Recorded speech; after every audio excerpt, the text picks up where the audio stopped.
nor do I have time to explain it to you. He straightens, glances back at the screen onto his side and nods curtly. Now I must know.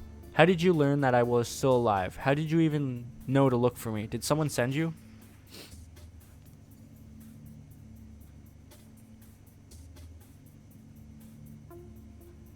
We found out about you from your brother, Vauclair. He was trying to find you right up to the end. Vauclair starts, and then the sudden movement of his arm sends his overflowing ashtray flying from the table in a cloud of ash. A look of dread fills his face. Up until the end. What do you mean? Where is Hermie? Explain yourself.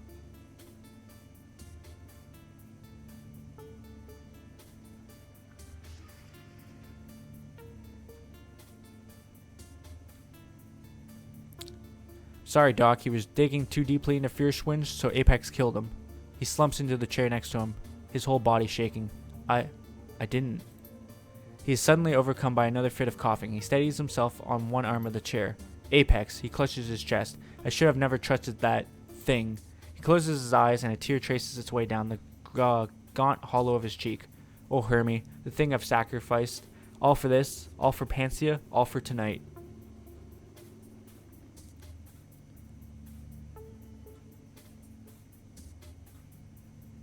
All for what, Vauclair? Tell me what's going to happen tonight. You owe Hermie that much. He looks up, dazed, his eyes unfocused. What's going to happen? Oh, yes, tonight. Tonight will be the end of the dragons. Not just Fiercewinge, all dragons.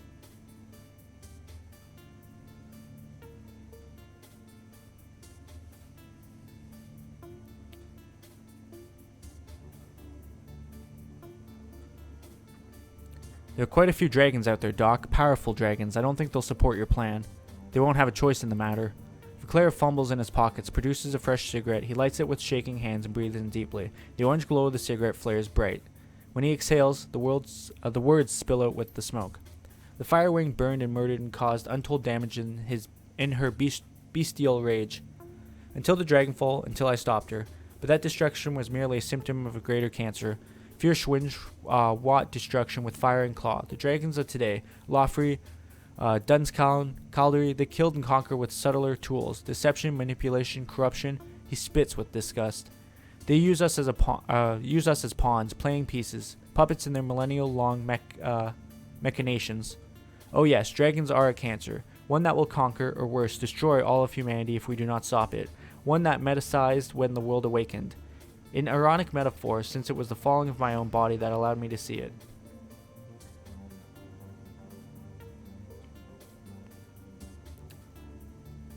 Let me guess, you have cancer. Late stage 2, if I had to guess. I'd say leukemia. He is wrecked again by violent coughing, allows it to subside, takes another long drag in his cigarette, the ash creeping close and closer towards his mouth. Your friend is correct. I suffer from cancer of the blood, brought on by the radiation of the socks, no doubt. It was when I heard my doctor's diagnosis that I realized what I had to do, what my life's work would be in the time that I had left. I'm sorry, Hermie. I'm sorry you won't be able to see it for yourself. I'm sorry I failed you. Vauclair turns his attention back to the computer, stubbing out his cigarette. He grabs a fresh one from the pack and lights it. Oh my god. Tonight I will release my Pansia to the world. And how absurd that the instrument of Dragonkind's destruction. He presses a button on the terminal, and the large observation window at the far end of the room rises slowly open. Will be carried by Fiercewinge herself. Through the glass, you see the prostrate form of a dragon. Far below, an enormous set of shackles binds it, and a maze of tubes snakes it into its body. The tubes connect to a cruel-looking apparatus that has been mounted to the wall. Son of a bitch, look at that. He found her alive in the socks after all. Tonight, the firewing will fly again. Infected with Pansia, she will slowly be destroyed from within, but before that happens, she will provide the catalyst for global transmission of the virus. Catalyst? What catalyst? As if spurred on by the sight of the dragon below, he begins typing furiously at this terminal. Fiercewinge's fire will carry the agent in its dormant state. Any metahumans exposed will become carriers will spread the disease to other dragons. The carriers will not be infected with Pansia as well, but it will not harm them. To non-dragons, it is a nuisance, nothing more. When a critical mass of carriers is achieved, my Pansia will become unstoppable. It will spread across the globe in a relentless tide. However, if it does not reach the critical mass, it will fizzle, die out, become inert. Hence, the need for a ground zero, a flashpoint for a mass infection event. He looks to the ceiling, mumbling to himself. I'm sorry, Hermie. I know how you love Flux State, but that doesn't matter now. It must be Berlin.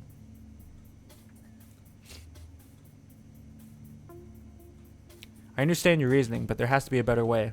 He continues his work, filled with a feverish energy. Sadly, there is not. If there were, I would gladly take it. For Pansia to work, Berlin must burn. A tragic sacrifice, but one made for the greater good. Fürschwinge will breathe her infected fire upon Berlin. Thousands will die, and through that destruction the virus will take to the air. A critical mass of Berlin's metahuman population will be exposed, but no one will even think to quarantine the city until it's too late. The flux state lacks any centralized authority. Corporations will evacuate their own. Thousands will flee the city infected. He mutters, his voice growing more detached. Oh yes, Hermie. Berlin is the perfect flashpoint. It wasn't supposed to happen tonight, no, but this little intervention of yours leaves us no choice, so let us see. He squints at his screen. Tonight's wind patterns dictate that ground zero will be Temphof, Schornberg. Highly populated, the virus will spread quickly enough from there. It's only a few kilometers from the Cruz Bazaar. Don't do it, Verclair. I swear I'll make you hurt if you do, and I'll make it last.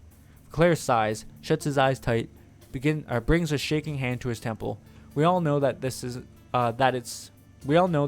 not going to happen. You're trapped here, impotent to stop this from happening, and it will happen. The old man eyes the cigarette butt in his hand, fishes out another from the pack and lights it with the first. Then he returns to his console, reaching to the side for a microphone. He mutters something into the receiver. You can just barely make out the sound of the name, Udrain. When he turns to address you again, his voice is leveled. The shaking in his hands seems to have subsided. Security will be here soon, and they will take care of you. Do not worry, you will not be harmed.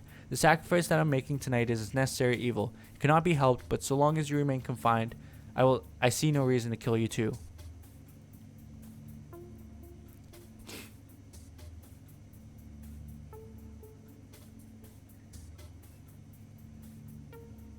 You don't burn a city and call it a sacrifice. You call it what it is, mass murder. Verclair stiffens, turning to face you. Anger washes across his face. Was it mass murder when America dropped the atomic bomb on Japan? The myopic would say yes, just as you are now. But they did it for a cause, to shorten the agony of war, to save the lives of thousands upon thousands of soldiers. The old man is trembling now. I do the same for the good of the world. Of course, I don't have academic etiquette.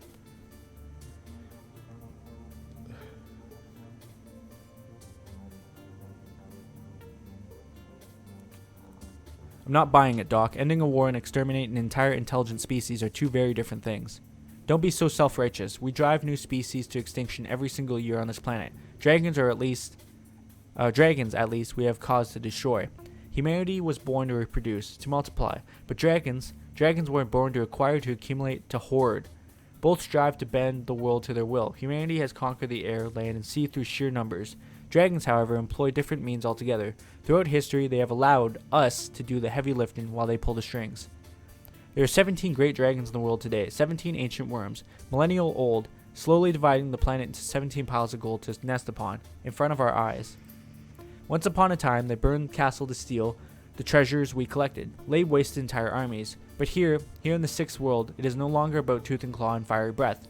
The old man's voice seethes with hatred. Now it's public relations, marketing, mergers, and acquisitions. You can see it every day. Dragons on the Tridio, in the boardrooms, the gather influence, wealth, power. Continually hoarding, until one of them sits atop it all. Perhaps not in this cycle of the world, perhaps not the next, but one day, one worm will stand alone, triumphant, with all of humanity as its castle, with all the world as its prize, and that, he trembles, his voice dropping to a whisper, that I will not allow.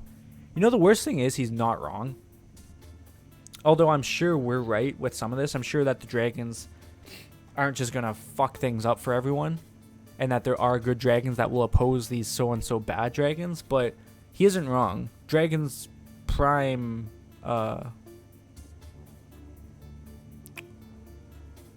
objective, for lack of a better word, is to pretty much hoard. Fürschwinge was the start. Well, not the start. But Fürschwinge was kind of what broke the straw on the camel's back there. I mean, if she didn't go out on a rampage, I'm sure everything would be okay right now. He wouldn't have gone through this, but because she did, he carries a hatred, and then he finds out he's dying, so he takes the hatred even further, and like I said, the worst part is he's not wrong.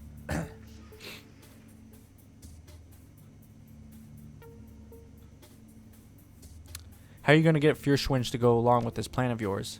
Verclair continues his work. Oh, that's simple enough. He gestures to his left. She has no choice. The gaunt woman in the containment cell stands rigidly, her face pressed against the glass, her haunted yellow eyes tracking your every move. That's the astral form, I guess. She appears frightened, disoriented, lost. Her mouth moves silently, her voice muted by her glass cage. So the stories Green Winters found were true. Fiercewind's astral form was separated from her body when she fell. Yeah, knew it. You trapped it somehow. Yes, but that came later. In 2012, we took down Fiercewind with an experimental weapon. This device, suffice it to say, I couldn't fully predict how it would affect her. 2036, I led a search team into the Socks. I had to know what really happened to the creature that I had slain. We found her alive in a way. Dragon's astral form, her spirit you might say, had been ripped from her body by the weapon. It was trapped inside a young woman living in the Socks. A mob of glowpunks revered her, treated her like a goddess. I transported the young woman in the dragon's body here, where I could study them. You mean that she's been in that cell for almost 20 years? The old man nods absently. No choice. A creature separated from its astral form cannot live more than a few hours before both die. It was the high-intensity radiation of the Socks combined with the magical creature inside her that allowed the woman to live for as long as she has. So, Claire seems almost eager to explain. The environment within her containment chamber mirrors that of the Socks. It has allowed us to keep Fiercewind alive all these years, while our bestial shell remains chained up below. Now as for her physical form, that will be simple as well. We've drilled a series of electrical charges directly into her skull. When we release the Firewing's body, empty of her astral self, we will trigger all of the vicious instincts and primal urges left in her reptile brain. She will unleash her fire where we command it.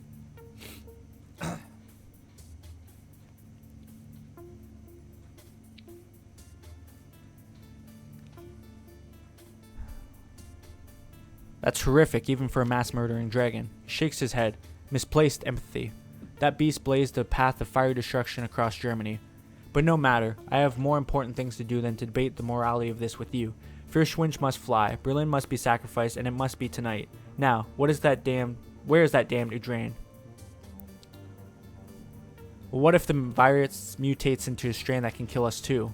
An intelligent question from the Shadowrunner. Surprising. Unfortunately, I don't have the time to explain it to you in detail, and since you're locked in the laboratory with no chance to escape, I don't really need to. But understand this. I am an expert in my field. That is not an idle boast. I am a certified fact. It is a certifiable fact, and I have worked with nearly unlimited resources for over 40 years focused on one goal. 42 years of isolation, of secrecy, dead to the world, dead to my brother, all for this, my life's mission. It will work. He looks down. I promise you, Hermie, it will work.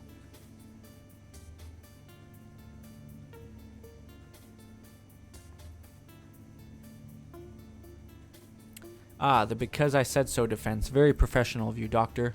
He shoots you an icy stare. Say what you like. It matters little to me. My panacea will change the world in the end. You will thank me. This plan of yours killed your brother. Was it really worth it? Claire's fist slams into the table, sending his cigarette flying in a cascade of sparks and ash. No! Nothing can make that right. Nothing. He runs a hand through his unkempt hair, blinking through a haze of sudden tears. Damn it, Hermie. Why couldn't you just let me go?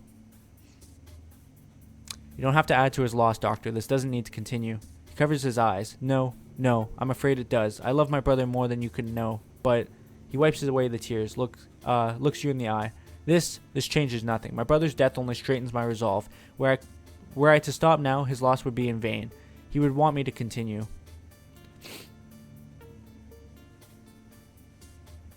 I've watched hours of your brother's video footage of you, Claire. You probably know him better than anyone alive, excepting yourself.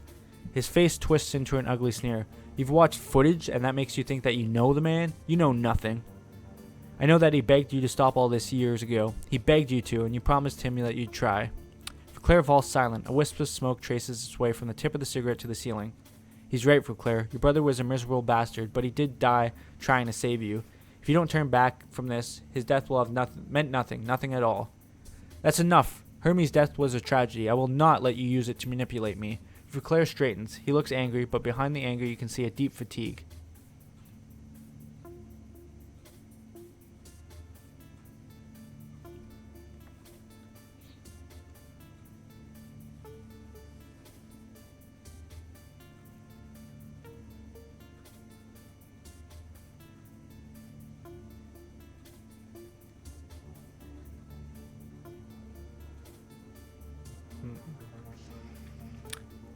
Even if you succeed at this, eliminating dragons will create a dangerous power vacuum. He laughs. A pointless argument. Any power vacuum created through dragonkind's extermination will be filled by metahumanity. Any backlash will right itself over time. I knew that wasn't going to work. I am playing the long game, Shadowrunner, one that hasn't played out over thousands of years. When you think on that scale, everything seems possible. Humanity will endure and the dragons will perish. This plan of yours, it's crazy, Doc, but it isn't too late to stop it. I'll help you if you let me. He shakes his head. No, you will not. You're right, Shadowrunner. My plan is insane, but no more so than the world that we live in. He turns to a tap of series of buttons on his control console, then lights another cigarette. Desperate times call for desperate measures. Nothing ventured, nothing gained. History has repeatedly shown this to be true. Damn, for a second there I thought you might be getting somewhere. I understand your point of view, Shadowrunner, but no, you will not break my resolve. Did I just fuck that up? Is that what Idri low-key hinted at? I hope not. Still tapping at his console, his patterns shift, his words sound well-rehearsed, and he delivers them as a dry, pedantic monologue. After all, science has always attracted its share of doomsayers. During the development of the atomic bomb, Compton and Oppenheimer compressed concerned that a fission explosion could ignite the Earth's atmosphere. Fermi took bets on it. The group's research later indicated that the ultimate catastrophe would not happen, so they continued forward. He takes a long drag on his cigarette. I will show the same resolve that those great minds did. I will not be deterred. Vauclair. His voice thunders through the intercom, cutting you off. Of course, I wish there was a better way to save us. One without such a high human cost. I wish that Hermie hadn't had to die. But you go to war with your weapons you have, and Panacea is the best solution that I've been able to find. We won't take another chance like this. Not any of us. I have to take it. Through the speakers, you can hear the sound of heavy footsteps approaching. Yeah. I feel like we were probably close to that.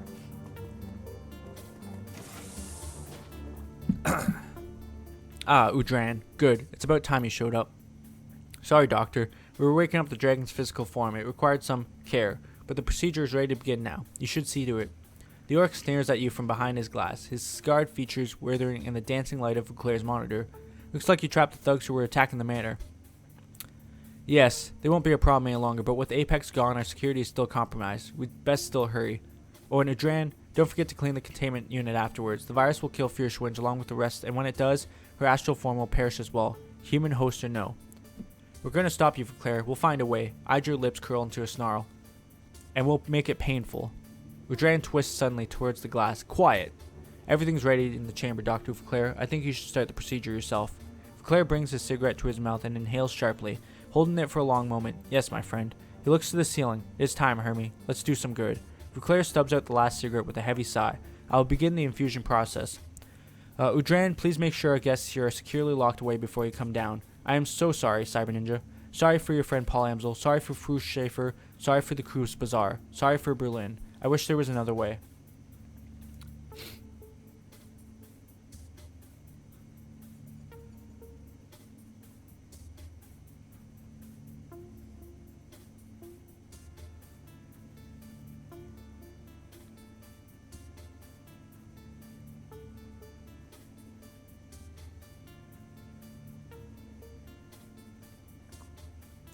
An elaborate plan to destroy an entire species, a massive underground fortress with an army of mercenaries. You sound just like a dragon, Doc. Fire flashes in Vauclair's eyes. His back straightens. And what do you presume to know dragons? I've spent my entire life studying them.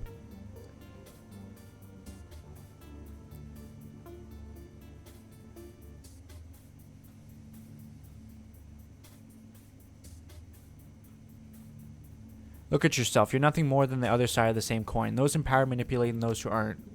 Perhaps I am, but for one difference, I am a man. I am finite. A man can gather power, wield it for his lifetime, but nothing more. He will fade, lost to the inevitable entropy that decays all. Oh, he may create a destiny that will stand for a time, but his dust will not reap its benefit. Vauclair's voice is steady now. For a moment, his age, illness, and fatigue fall away. Dragons are immortal. That means little to them. What they will, they will, and no power can truly stop them unless it's death itself.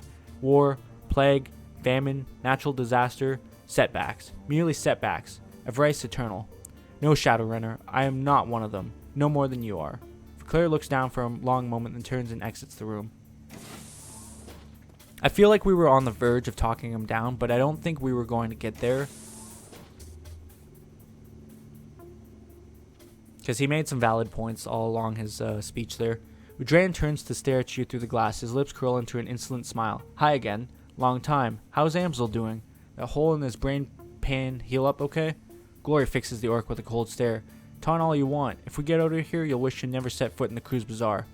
The burned orc knocks on the heavy transplant windows separating you. Afraid that's not going to happen. This lab's locked down tight. Like the doc said, the test subjects that they keep in there don't play well with others. Dangerous, nasty things. And they don't smell great either. But you'll see to that yourself in a second.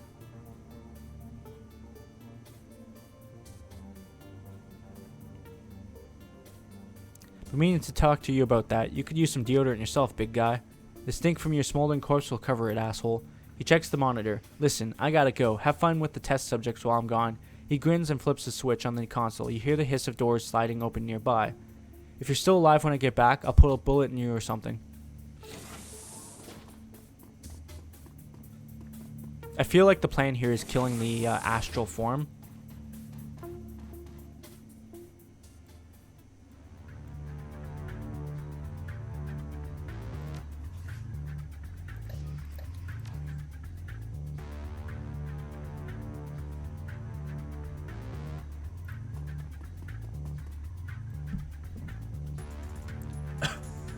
There's medical supplies on the wall behind me there. Of course, had I took that, I probably would have been able to get a little bit further, but that's fine. It's a fire drake. A lot of health on that thing.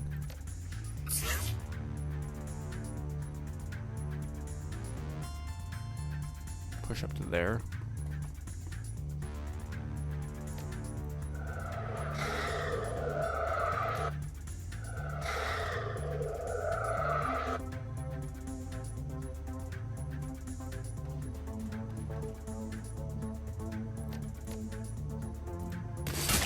Nice, good hit.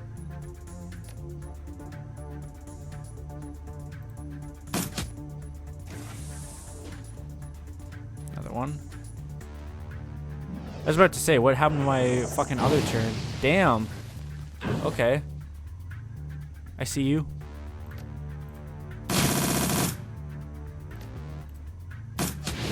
Nice, it's one down.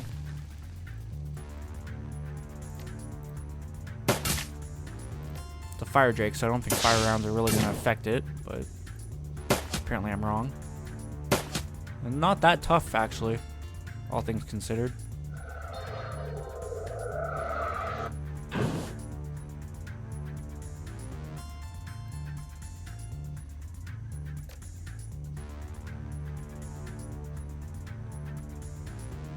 Is aim already? Let's give aim to Cyber Ninja, I guess. See if I can't fuck this thing up.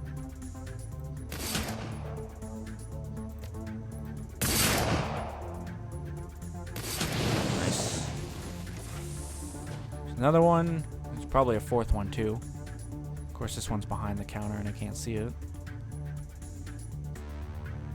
Let's flip around.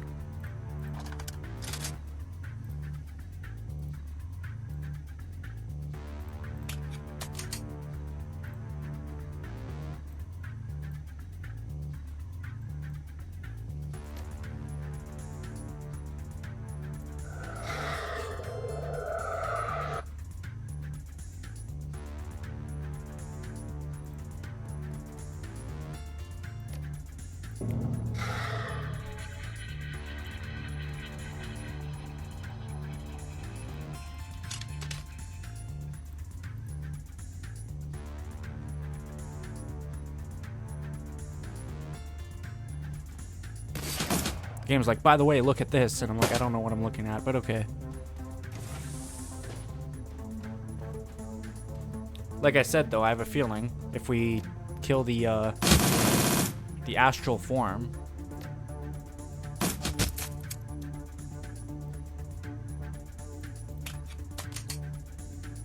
I don't think there's any point in moving, so I'm just gonna go Overwatch. Everyone have aim. Everyone but myself.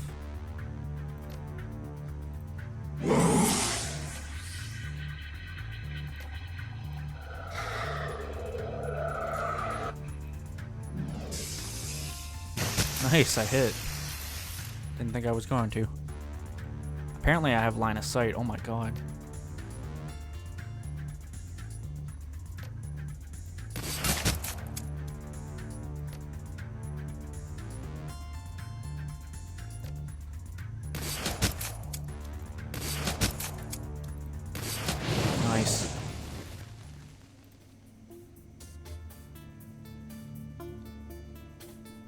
Okay,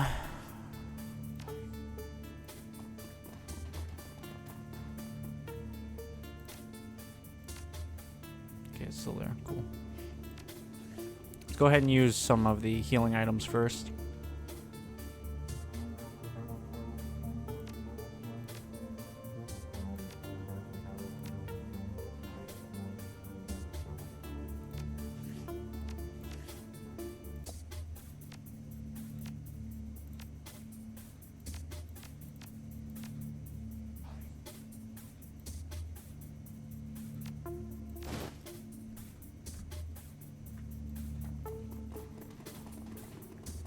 Where am I time-wise? What time did I start recording? Fuck. Unfortunately, I was right. I'm gonna have to end the video here. I might just stay up another fucking hour just to keep playing and beat this because I know I'm super fucking close. And I just want to. So, I'm gonna end the video here. Probably take like a 10-minute break or so and then I'm jump back to this. We'll finish her up in the next recording session. I'm positive. Anyways, hope you guys enjoyed. If you did, leave a like and say comment down below and subscribe. Shares will help me out. Thank you guys for watching. I'll see you later. Bye.